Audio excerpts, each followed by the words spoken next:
నేపథ్యంలో ఇటు ఏకకాలంలో ఇటు బీజేపీ అలాగే బీఆర్ఎస్ వరుసగా ప్రభుత్వాన్ని టార్గెట్ చేస్తూ పలు వ్యాఖ్యలు చేస్తుంది ఈ యొక్క సిచ్యువేషన్ పట్ల. ఇప్పుడు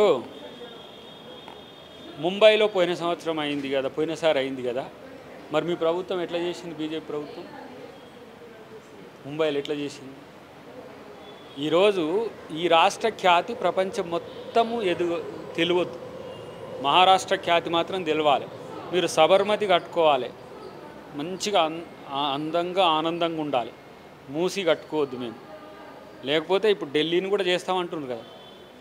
అందాల పోటీల వైపే మీ ఆలోచన ఎందుకు పోతుందో ఫస్ట్ మీ బుద్ధిని సరి చేసుకోరు. ఎందుకు మీకు అందాల పోటీల మీద ఎవరు కాన్సన్ట్రేట్ చేస్తుంది? వచ్చిన గెస్ట్లకు విందియాలి కాబట్టి ముఖ్యమంత్రి హోస్ట్ చేయడానికి పోతాడు. మీలాగా అందాల పోటీలను కూడా ఏమంటాము రాజకీయం చేయాలనే ఆలోచనతో కాంగ్రెస్ పార్టీకి ఏం లేదు. అది తెలంగాణ హైదరాబాద్కు పెద్ద. ఇప్పుడు చూడండి, రామప్ప టెంపుల్కు సందర్శనకు పోతుంది. ఏం జరుగుతుంది? ప్రపంచ దేశాలన్నీ లైవ్లో చూస్తాయి రామప్పని.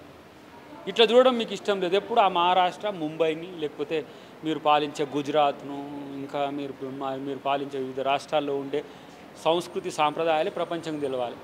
ఇలా జయ జయ హే తెలంగాణ అనే ఒక పాట ప్రపంచం మొత్తం చూసింది. ఈ రాష్ట్రం యొక్క గీతం అది. ఈ ఒక సంవత్సరం కిందే కదా అందశ్రీ గారు రాసిన పాట, ఒక తెలుగుని పాట, తెలంగాణ పాట ప్రపంచ వేదిక మీద పోతే ఖ్యాతి పెరుగుతుందా తగ్గుతుందా? ఇలా హైదరాబాద్ యొక్క ప్రైడ్ కల్చర్ను ఇలా ఒరిజినల్ సిటీ అయిన ఓల్డ్ సిటీని సందర్శించింది. చార్మినార్ నుంచి మొదలు పెడితే చౌమాలా ప్యాలెస్, తర్వాత మనకేంది ఆ ప్యాలెస్ పేరేంది ఆయనది, ఫలక్నుమా, ఇలాంటివన్నీ కూడా మన నిర్మాణ వైభోగం అంతా కూడా ప్రపంచానికి తెలుస్తున్నది. అదేం కనపడదు వీళ్ళకు సన్నాసికాల లెక్క. మీకు అసలు నేనేమంటున్నానంటే, మీకు అందాల పోటీల మీద ప్రేమ ఎందుకు పెరిగిందో అది ఫస్ట్ చెప్పు.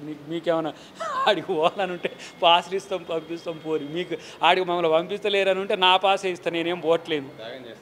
త్యాగం ఎందుకు? ఇచ్చే పాసులు ఇంటనే పడి ఉన్నాయి. ఇప్పుడు నేను పోలేను, నాకు ఆడికి అంటే నాకు ఆ ఇంట్రెస్ట్ లేదు కాబట్టి పోలేను.